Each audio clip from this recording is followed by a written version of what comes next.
Oi gente, tudo bem com vocês? Aqui é a professora Louine e a gente está em mais um vídeo de quarentena. Eu espero que esse vídeo ajude vocês a entender aí o nosso próximo conteúdo, que são os povos do Brasil. Então aumente o som, pega o caderno, lápis, caneta e vamos começar.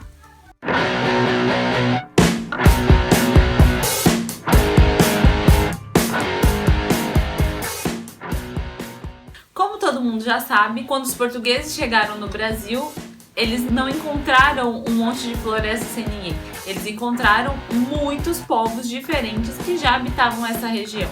É importante a gente saber também que esses povos não desenvolveram escrita. Então é muito difícil achar vestígios sobre esses povos e informações que chegaram até os nossos dias atuais.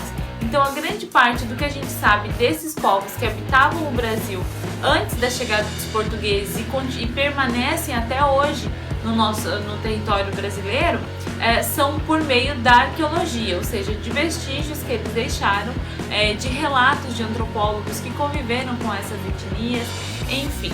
O importante é pensar que quando os portugueses chegaram, já existia muita gente aqui. E esse povo não estava aqui há pouco tempo, eles já estão aqui há milhares de anos. Então há evidências de que no território brasileiro existe presença humana que data de mais ou menos 2.000 anos atrás, ou seja, 10.000 anos antes de Cristo. Os locais onde essas comunidades humanas se formaram aí no princípio, há 12.000 anos atrás, foram no território onde hoje é Minas Gerais, Piauí, Mato Grosso, Goiás, São Paulo. Esses povos eram nômades e praticavam coleta e caça também. Então eles eram caçadores e coletores, eles ainda não praticavam agricultura.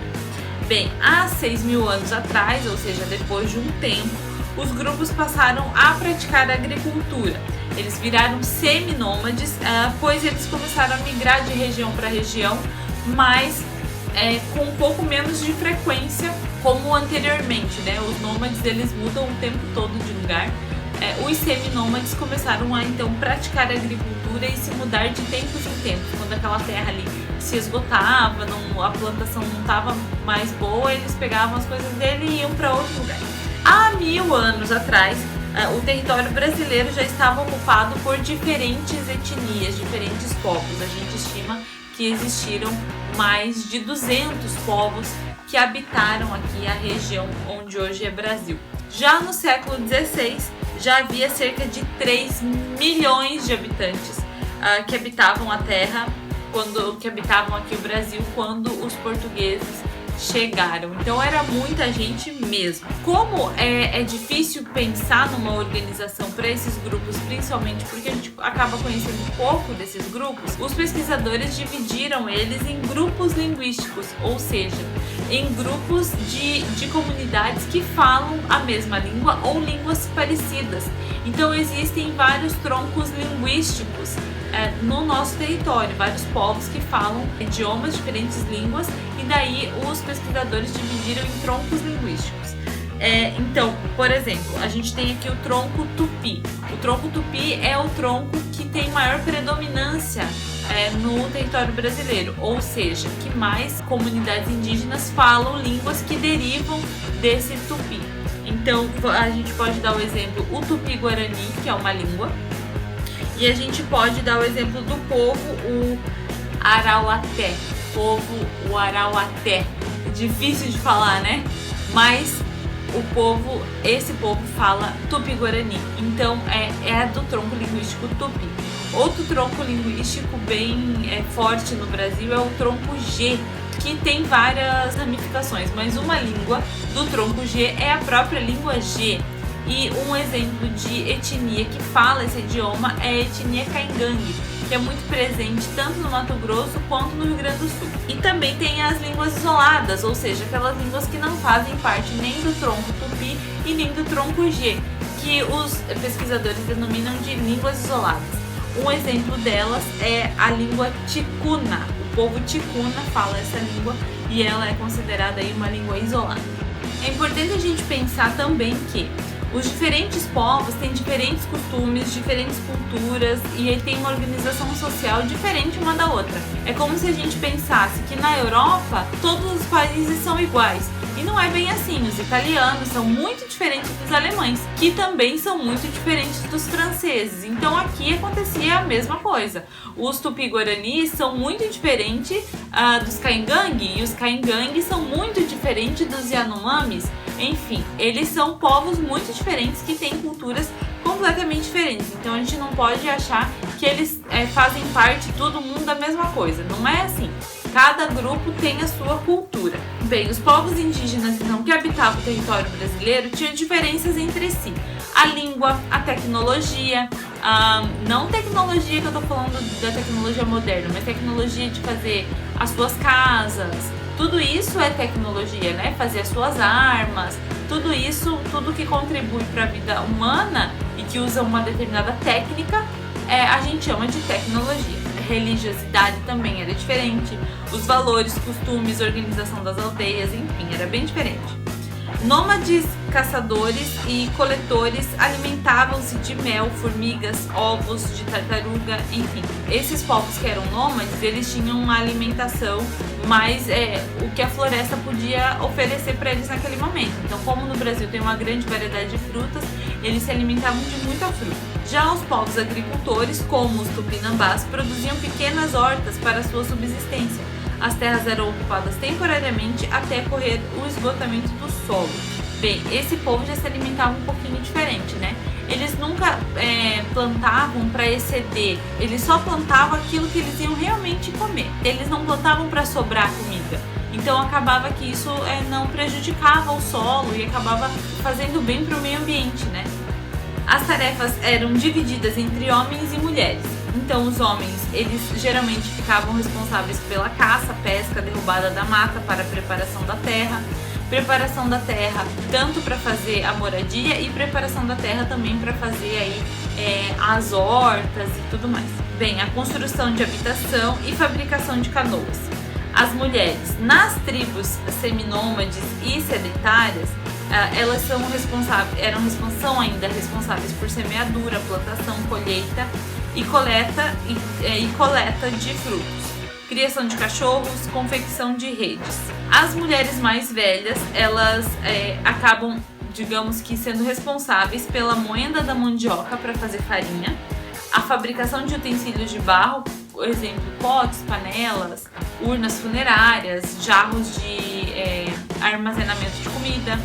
E algumas tribos da Amazônia, as mulheres também podem ser guerreiras e líderes militares. A organização das aldeias, elas são diferentes, como eu já falei, entre si. Então tem algumas aldeias que as casas, as ocas, né, as casas deles ficam em volta e tem uma casa no meio da aldeia que é a principal, onde ali tem rituais religiosos, festas e tudo mais. E também tem outras comunidades que existem as casas onde as pessoas moram num determinado lugar e um pouquinho mais afastado a casa principal, que é onde vai acontecer os rituais religiosos e tudo mais. Bem, a cultura indígena, eles faziam muita produção de cerâmica, como eu já falei pra vocês, então fazia potes, panelas, urnas funerárias, enfim, eles fabricavam bastante cerâmica. Eles também confeccionavam muitas máscaras. Essas máscaras tinham diferentes significados para rituais religiosos, para festa, para casamento, tinha uma máscara para cada coisa. Eles também faziam muitos instrumentos musicais para as festas, tambores, tamborins, com pele de animal, flauta, enfim, várias coisas para também esses momentos de festa e religiosos. E a pintura corporal também é algo muito presente na cultura deles. Então eles fazem pintura corporal geralmente branca, vermelha ou preta. Eles pintavam os corpos geralmente com urucum para fazer a tinta vermelha. Eles utilizavam também argila para pintar o rosto. Quando passa argila na pele, ela fica branca. E usavam geralmente carvão para fazer aí um pigmento preto. Então são essas as cores que eles mais utilizavam e como eles faziam cada cor. Bem, as crenças e a guerra, como que eles se comportavam nesse sentido. Os indígenas acreditavam no equilíbrio entre os elementos da natureza. O pajé atuava como curandeiro dos grupos indígenas, realizando rituais e usando plantas medicinais. Os tupis migravam constantemente em busca da terra sem males. Essa terra sem males, para eles, era uma terra onde não ia ter doenças, onde ela era extremamente fértil, onde tinha uma abundância de comida, de água. Então, para eles sempre migravam em busca dessa terra.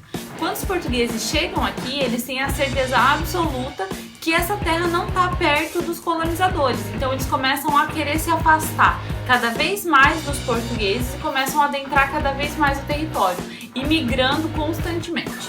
Bem, as guerras ocorriam na maior parte das vezes por vingança. Os inimigos capturados poderiam ser sacrificados em rituais antropofágicos. Os rituais antropofágicos eram rituais onde os guerreiros, digamos, da tribo inimiga eram capturados, os melhores, né? Eram capturados pelos tupiniquins e pelos tupinambás. E os tupinambás faziam aquele guerreiro conviver entre eles, aprender o seu costume. Eles eram extremamente honrados, né, durante essa estadia, digamos, nas tribos tupinambás.